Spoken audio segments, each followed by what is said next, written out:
It's my pleasure and it's my obligation hosting these services to invite you all today on a journey.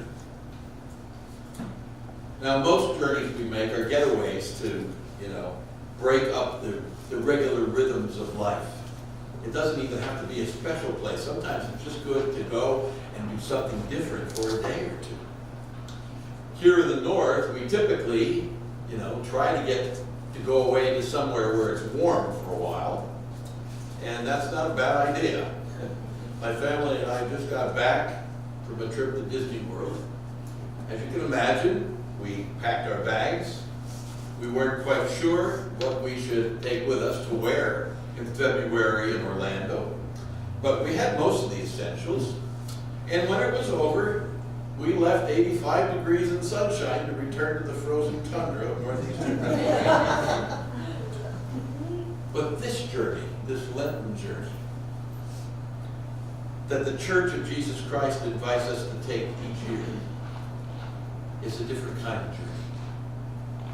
In fact, the invitation is issued to everyone, but look around. Only few will make it. In fact, the invitation now in our culture seems to be issued to everyone, but few really take it seriously. Because frankly, and I believe this wholeheartedly, Lent scares people. Looking into our lives, evaluating our lives, taking that trip to a place where we may not want to go is a difficult thing to do. And quite frankly, even for those of us who enjoy this Lenten season as a time of personal growth and introspection into our lives, it's probably not a place we would normally just go out and choose for our own to go.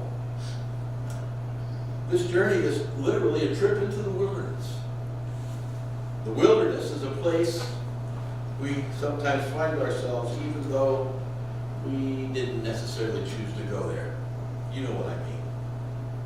But the church has invited us again to follow Jesus because that is where Jesus starts his journey to Jerusalem. And on our way, we're probably going to encounter some thorns and thickets. We'll probably stumble over some sand and some stones and be asked to wear sackcloth and ashes instead of putting on beach wear and sunblocker. And our final days of the journey will take us into Jerusalem, an ancient city whose name, oddly enough, means the city of peace. But it will feel anything but peaceful when we get there. And while in the city, we're going to endure the brutal death of Jesus, who chose to express God's love in a seemingly, from a cultural standpoint, a foolish way, by showing his love by dying upon a cross. Now today is only the invitation. You don't have to come along. We're given a choice. What do you think? Are you ready to make the journey? Oh, and just in case you rationalize all of this and say to yourself, oh, it's okay, because the story we're thinking about happened a long time ago in a place halfway around the world, in a different kind of setting, and very few of the folks that we'll encounter we even know. So it's just a story. We don't have to fear. Well, let me suggest to you this afternoon that the story isn't only about a faraway land and a faraway time to a special people who could easily endure it all. No. We're invited on this Lenten journey because each one of us at some point in our lives end up in the wilderness. Whatever that wilderness happens to be for us. Maybe it's finding ourselves alone and afraid, not sure what tomorrow will bring. Or maybe our wilderness is being hungry and thirsty for a companionship in our life. Maybe it's being faced with the loss of a loved one, or discovering that you are lost in the midst of living and not sure where to go or what to do. I suppose that part of the angst we feel today in our nation or maybe better said, even in the world, is that the wilderness is a daily reality for a lot of people. And even those of us in church find ourselves there sometimes because life itself is that way. And sometimes we're in the wilderness because we choose to wander there, but sometimes it just happens to us, and we don't have a lot of choice. So whether we're a refugee of war, or the focus of hatred or bullying, or whether we're facing an illness or losing a job you thought would be secure forever, the wilderness is a frightening and difficult place. It really is. And yet this journey in Lent comes as an invitation from God. Now there's still time to opt out. There's 40 days left, 39 days left. Remember how to dress for this journey.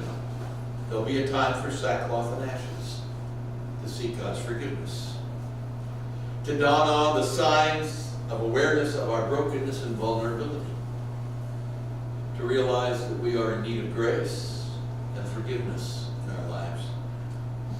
And those who refuse to come along the journey will probably scoff at us for behaving this way for a while, because ashes and burlap indicate that we need someone beyond our own self-sufficiency